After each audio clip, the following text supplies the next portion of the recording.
Merhabalar efendim, tekrardan hoş geldiniz kanalıma. Bugün yine bir anime makyajı yapıyorum. Bu sefer biraz daha siyahlı bir şeyler çizeceğim suratıma. Sanırım son zamanlarda suratıma bir şeyler çizmeyi sevdiğimi fark ettim. O yüzden videolar hep bunun üzerine gidiyor gibi. Anime karakterinin ismi... Neyi unuttum? Animenin ismi Jujutsu Kaisen ve karakterin ismi Sukuna. Şöyle bir çocuğun içindeki ruh gibi bir şey. Ama işte suratında böyle bayağı havalı çizgiler falan var. Onları çizmeyi deneyeceğim bugün. Ya da yeni arka planını yaptım. Çizgileri suratıma kalemle çizeyim ya da farla. Ondan sonra üzerinden eyelinerla geçeceğim. Ama önce göz makyajını yapmak istiyorum. Göz makyajı şöyle, birazcık makyajı tamamlamadan önce garip gözükecek ama böyle köşeli bir eyeliner çekeceğiz.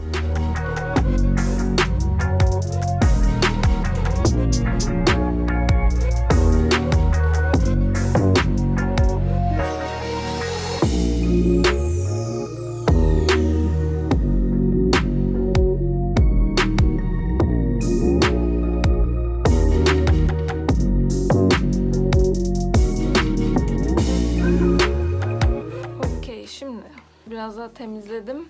Böyle uzaktan baktığınızda büyük bir göz olması gerekiyor. Ama yakından baktığınızda bayağı tuhaf.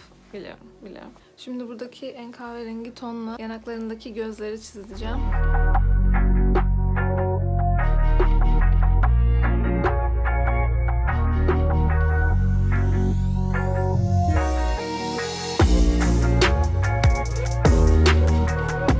Şimdi bu gözlerin içini beyaz yaptım. Sonra kırmızı rujla ve bir göz yapacağım. Şimdi gözünün altından çenesine doğru giden çizgileri çizeceğim.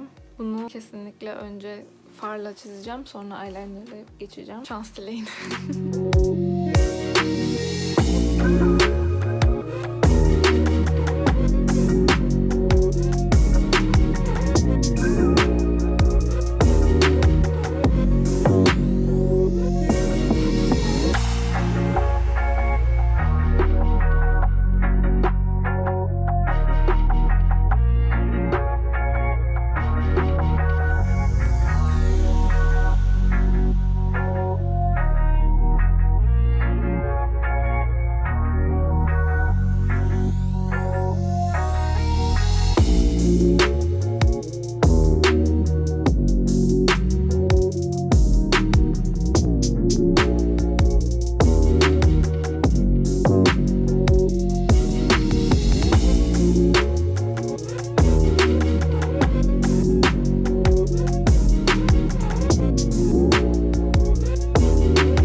Bu kadar simetrik yapabildiğime inanamıyorum şu an. Okey, çizgilerimiz bitti. Konuştukça çenemdeki çizgiler de hareket ediyor. Birazcık tuhaf hissettiriyor. Sanırım bir burnu kaldı. Bir de böyle küçük detaylar, gölgelendirmeler, highlightlar.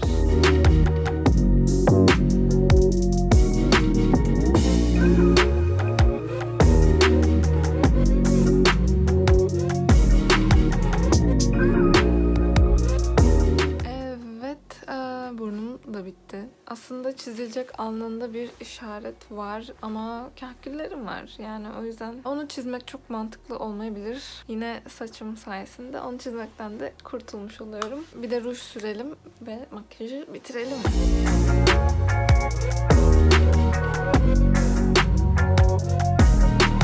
Saçımı da açayım. Çenemin hareket etmesi çok komik gözüküyor. Bu videonun da sonuna geldik. İzlediğiniz için çok teşekkür ederim. Aslında bu böyle çok havalı bir karakter yani. Şu an gülmem falan bu suratıma yakışmadı yani. Böyle biraz cool olmam lazım. Neyse. Bunun fotoğraflarını ve de Reels'larını görmek için Instagram'ımı takip edebilirsiniz. Ve abone değilseniz abone olursanız çok sevinirim. Bir sonraki videoda görüşmek üzere. Bay bay.